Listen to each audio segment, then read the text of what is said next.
Are we good? Can you hear us? Yes. Hey, Okay. there we go. She All right. is. Hey. Joining Off to a us, great start. joining us, of course, from the Blaze, the host of the news and Why It Matters, and also somebody I think we've shown up a couple times on a couple primetime videos. Oh yeah, I primetime believe Alex. Yeah, Sarah Gonzales joining us today. Hi, Sarah. Yeah.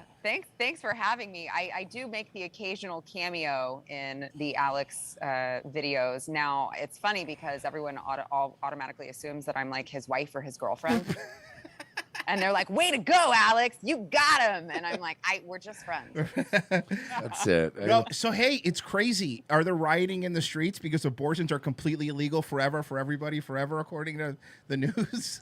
Yeah, they just banned abortions in the whole country. It's fascinating to me looking at over the weekend, most of the violence that I saw, I don't know about you guys, most of the violence that I saw did come from LA and from California. And I'm like, what the hell is wrong with you people? Literally nothing changes for you. Nothing changes for you. You will still be able to get an abortion up until the very minute, presumably, that the baby, it goes through the magical birth canal that somehow turns it into a human and it is delivered. Like, you guys nothing will change for you. What is your problem? Oh, wait, you're just really stupid. Yeah, I mean, well, it's a matter of, I think stupid, I agree with that. It's also a matter of the level of propaganda. Like, I agree. Like it's everything you turn on. It's like, are they going to take interracial marriage away and gay people are going to be sent to the moon? Is Clarence Thomas going to vote to overrule interracial marriage? Right. Like, come on. Right. Well, the funny thing about that too is, number one, Clarence Thomas was the only person who brought that up, the only justice who brought that up. So presumably, even if that was on the table, he would be the only one in favor of that, and he doesn't, last time I checked, he doesn't make the decisions on the Supreme Court all by himself. But number two, it's like these people can't fathom the idea that their rights don't come from the government. Mm-hmm. And so I think that they think that the Supreme Court is just like this establishment that grants them rights and doesn't grant them rights and doesn't even understand, like, no, if Clarence Thomas says he thinks that the same-sex marriage case was ruled incorrectly, all he means is that you don't have a freaking constitutional right to it. Like, they don't understand the difference because they just think that the government is there to allow them or disallow them to do something. They can't comprehend anything else. Well, no, that's true. Well, because it's this is, we were just talking about this actually right before we went to break, and it's also this mentality of they kind of build their own prison, right? Like, it happens to them all the time. They build their own prison. Like, we were actually showing, first off, the amount of people that were doing stuff like this was amazing. This is Gina Darling from G4. If men were able to get pregnant, this would have never been up for discussion. LOL. Fuck this backward ass shit. An hour later. Oh, wait, pardon my wording. Not sure what proper wording this is. Oh, wait, but I guess people born with male reproductive organs?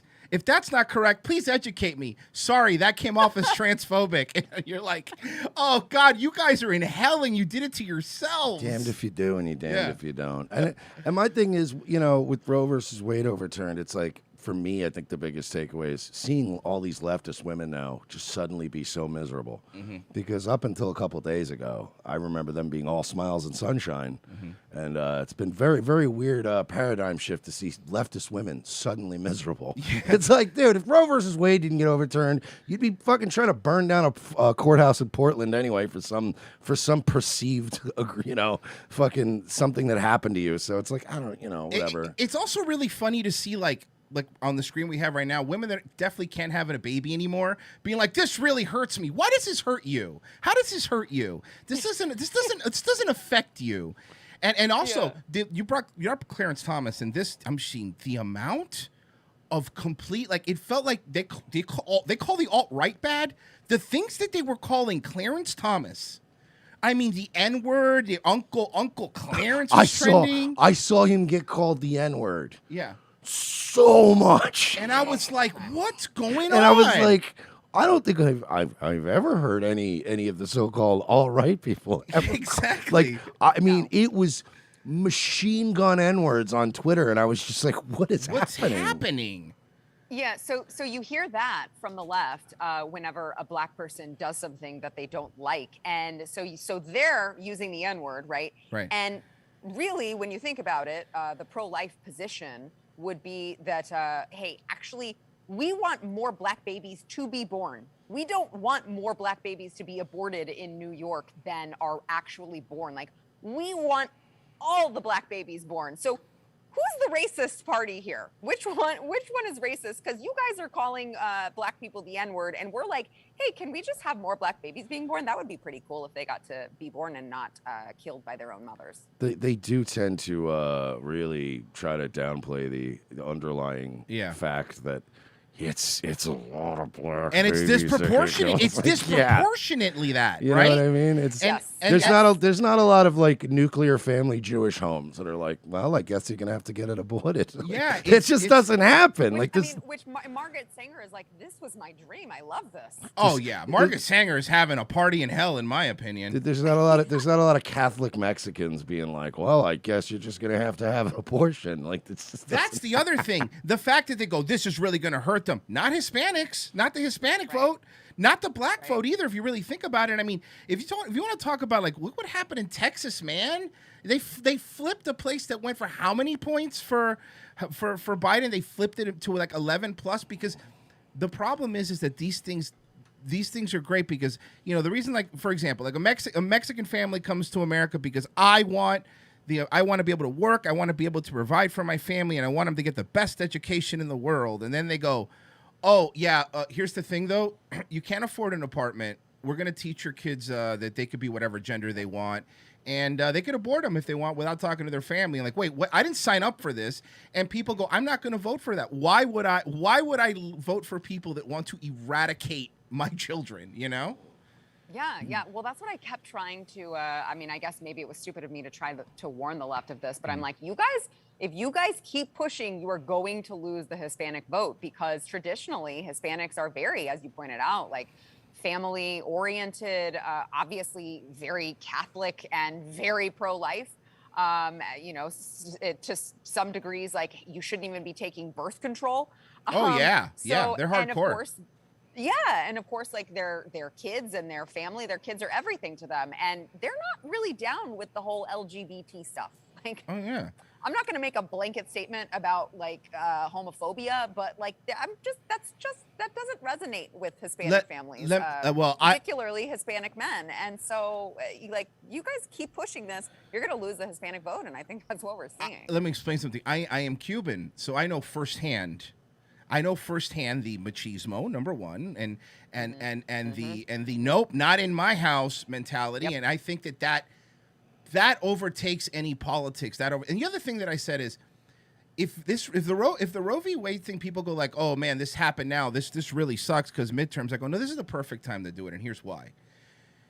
You could change your vote on nuanced things when everything's good, right? When everything is so good, you're like, well, you know, the economy's great. I have a good job. I could vote depending on what the abortion thing is because that's the most important thing.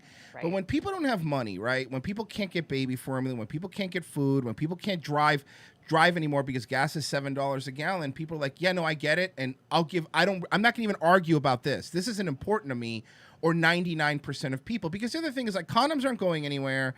Birth control isn't going anywhere. Plan B isn't going anywhere. Like, and what's the worst thing that happens? I mean, the only thing I said is the upside is maybe the gas prices will go down if enough women have to drive far enough for abortions. They'll keep complaining about it, and maybe they go down a little bit.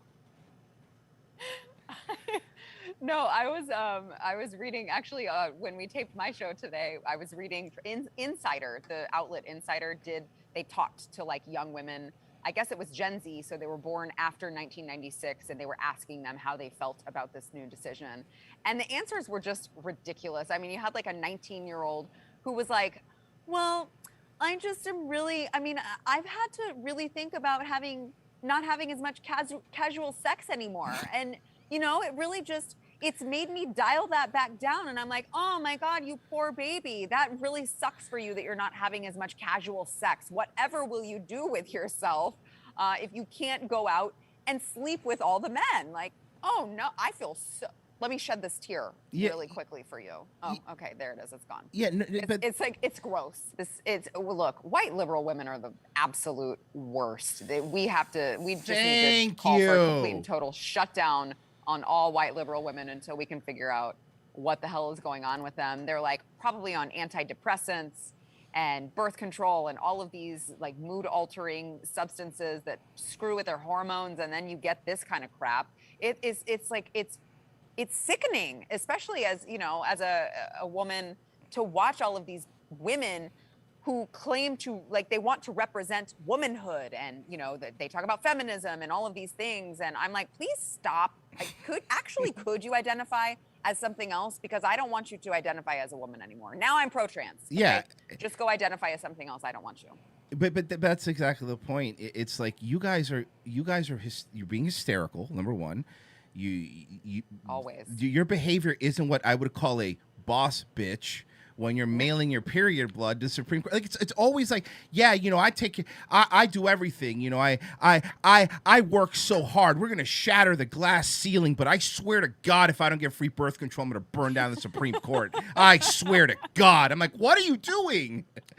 It's just so like, it's like, my friend Eric July, he's on my show a lot. Oh, I know One Eric. of the things that he's like, anarcho-capitalist is what he calls himself, you know, right. Libertarian-minded, and he always says that you can't reason with someone who came to their position based out of like that they came to by way of emotion. And it's so true. It's like these people are not, you can't reason with them. You can't reason, just like the pro-abortion people that we're talking about that are like, you know, out in Dallas, I went to a protest to see if anything was going to pop off, and they're like, they concluded their official protest by twerking for abortion. What the fuck is that going to do? Like, that's like, one I missed. That's look, amazing. You just don't understand these new Zoomers and how this is how they express their injustice and rage. This is crazy. This is how they speak. Twerking? Yeah, you got to speak truth to power, and sometimes you do it by making that you know what pop for a real you know what. I'm trying to clean it up. You know, I know you're a big, you know, you're kind of a big deal compared to us. So, and I'm trying to keep it at least, you know, just at R-rated. Yeah, I'm trying. We're not going go NC-17. Yeah, but yeah, no, seriously, listen to that Cardi B song. Yeah, but it's like these people, they have no idea why they're doing what they're doing, because they've not reasoned anything out. It's impossible to reason with them. They're just making all of these decisions, all of these snap judgments just based on emotion. Oh, like, yeah. It's